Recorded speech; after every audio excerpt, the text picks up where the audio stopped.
Muito boa tarde, este é o canal do Boi News, quarta-feira, 2 de fevereiro, também ao vivo no Facebook e portal sba1.com. A produção industrial brasileira cresceu 2,9% em dezembro, na comparação a novembro do ano passado, informou hoje o IBGE.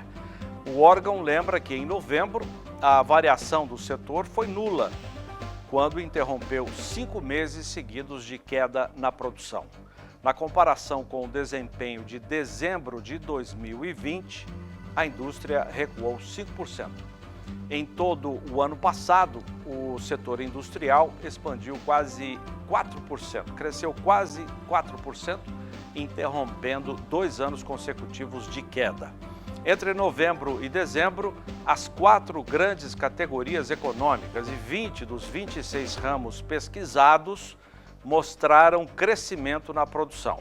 Dentre os setores pesquisados, as influências positivas mais importantes vieram de veículos automotores, que cresceram 12% em dezembro. Uma sessão solene marcará hoje em Brasília o início do ano legislativo no Congresso Nacional. Da capital, as informações de Berenice Leite. Boa tarde, Berê. Boa tarde. A sessão será realizada às 4 horas da tarde no plenário da Câmara dos Deputados e contará com a presença dos presidentes da República e do STF, Jair Bolsonaro e Luiz Fux, além dos presidentes da Câmara e do Senado, Arthur Lira e Rodrigo Pacheco. Com a retomada das atividades, projetos importantes como o Marco Legal do Licenciamento Ambiental devem ser finalmente apreciados. Esse projeto de lei que já foi aprovado na Câmara no ano passado e aguarda a votação no Senado Federal. De acordo com a Frente Parlamentar da Agropecuária, esse é um dos projetos mais importantes que tramitam no Congresso. A bancada ruralista, inclusive, defende que o agro não é inimigo do meio ambiente, é um setor que gera empregos e renda. Portanto, os parlamentares já manifestaram um esforço para que essa matéria seja analisada o quanto antes. Volta aos estúdios. Obrigado, Berê. A Caixa Econômica Federal pretende alcançar no Brasil a 2ª colocação entre os maiores financiadores do agronegócio, ainda este ano. É o que diz o presidente da instituição, Pedro Guimarães. De São Paulo, as informações de Walter Pulga Júnior. Boa tarde, Pulga. Boa tarde a você, boa tarde a todos. A promessa do presidente da Caixa Econômica Federal, Pedro Guimarães, é de que ainda este ano, até junho, a Caixa tenha investido no agronegócio, a título de crédito rural, 40 bilhões de reais. E mais, prometeu que até 2024 esse número chegaria a 200 bilhões de reais. Vale lembrar que no ranking oficial do Banco Central, estamos em 4º, disse Pedro Guimarães, presidente da Caixa, mas os dados são de outubro. Em novembro, pela nossa projeção, já passamos ao 3º lugar e até junho, com tranquilidade, passaremos a ser o 2º. Bom, no 3º trimestre de 2021, que é o dado mais recente obtido, a carteira da Caixa Econômica Federal no agronegócio chegava a 12 bilhões e 300 milhões de reais, um avanço superior a 79%, considerando aí uma base anual. De outro lado, o Banco do Brasil, que domina os recursos para o agronegócio, chegava a ultrapassar 225 bilhões e 800 milhões de reais. Há um longo caminho para a Caixa percorrer. É com vocês, Aidan. Obrigado, Pulga. Em São Paulo, a Defesa Civil emitiu um novo alerta sobre possíveis transtornos causados pelas chuvas previstas para os próximos dias. Ao vivo de Araçatuba, Noroeste Paulista, as informações de Gustavo D'Angelo. Boa tarde, Gustavo. Muito boa tarde para vocês, Aidan. Boa tarde a todos. Pois é, desde o fim de semana, o estado de São Paulo vem sendo castigado por fortes chuvas que já causaram muita destruição e mortes, inclusive. E segundo o novo boletim meteorológico emitido pela Defesa Civil, o mau tempo ainda deve permanecer aqui no estado, pelo menos pelos próximos dias, viu, Zaidan? De acordo com o órgão, até sábado, instabilidades provocarão condições para chuvas contínuas, seguidas de ventos e até raios aqui na região noroeste paulista, com volumes que podem chegar a 75 milímetros. A Defesa Civil frisa que uma atenção especial deve ser dada às áreas de maior risco de deslizamentos, desabamentos, alagamentos e enchentes. Caso seja identificado algum risco em potencial, o Corpo de Bombeiros e a Defesa Civil devem ser acionados pelos telefones 193 e 199. Zaidan. Obrigado, Gustavo. Agora a previsão do tempo para todo o Brasil. Boa tarde, Renata Ferreira.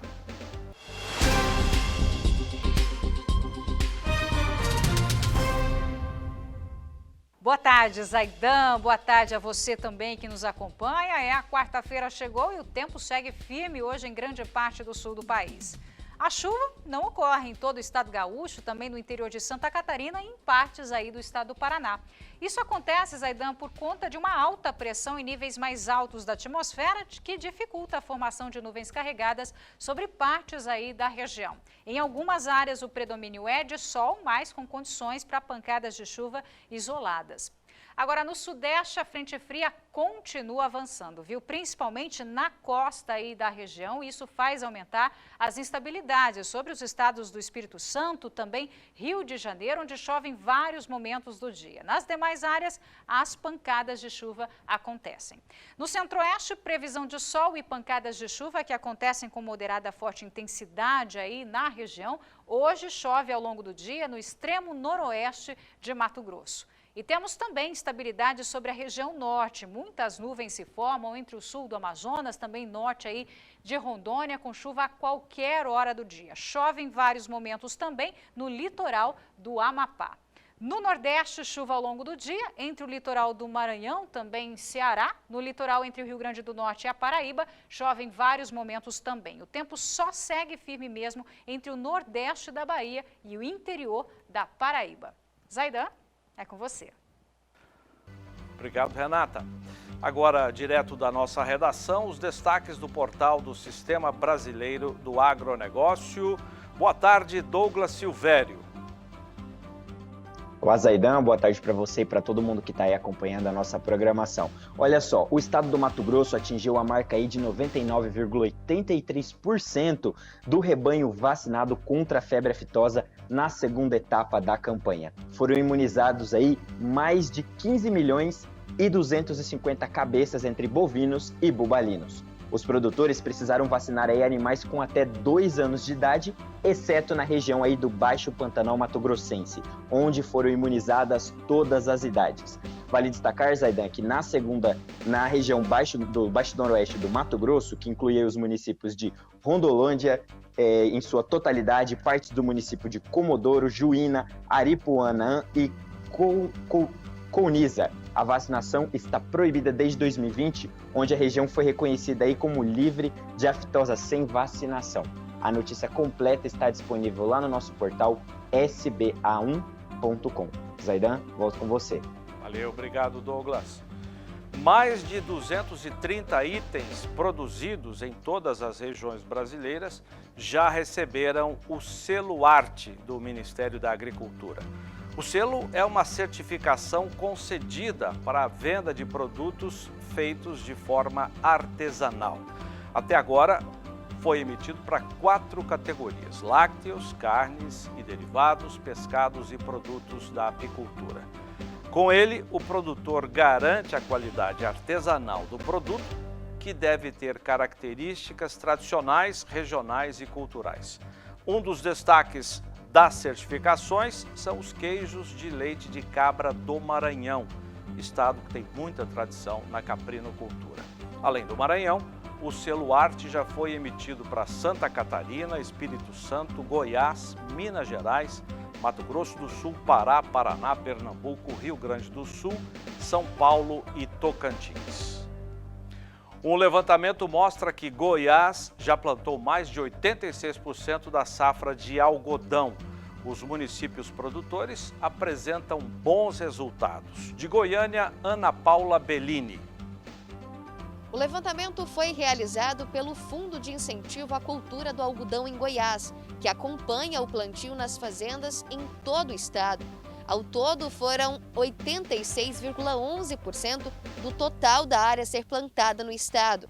A região 1, composta pelos municípios de Goiatuba, Morrinhos, Palmeiras de Goiás e Turvelândia, o plantio permaneceu em 82,74% da área total prevista.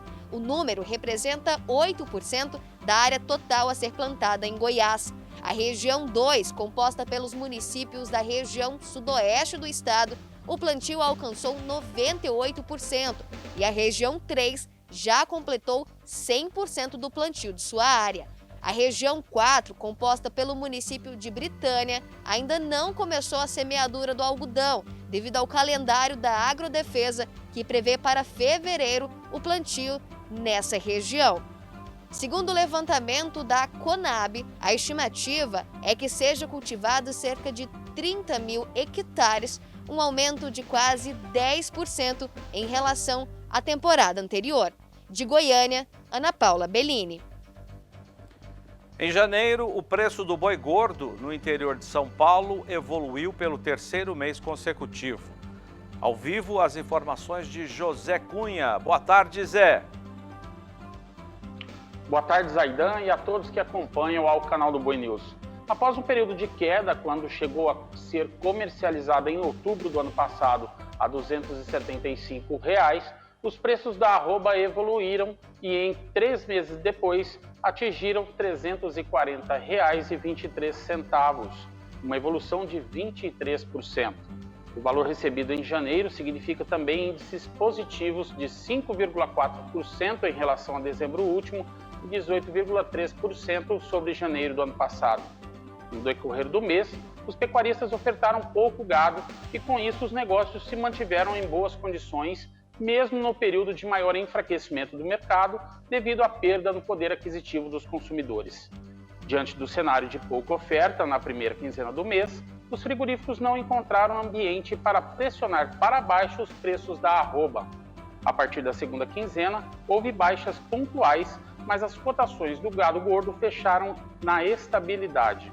No mês, o indicador CPEA-B3 chegou a atingir, no final da primeira quinzena, o valor de R$ 345,25 por arroba e ontem fechou em R$ 333,90 por arroba. Eu volto com vocês, Aidan. Obrigado, Zé Cunha. Obrigado a você também que nos acompanhou. O CB News volta amanhã a partir do meio-dia e eu volto logo mais às 10 para 5 com o programa Mais Pecuária. Até lá!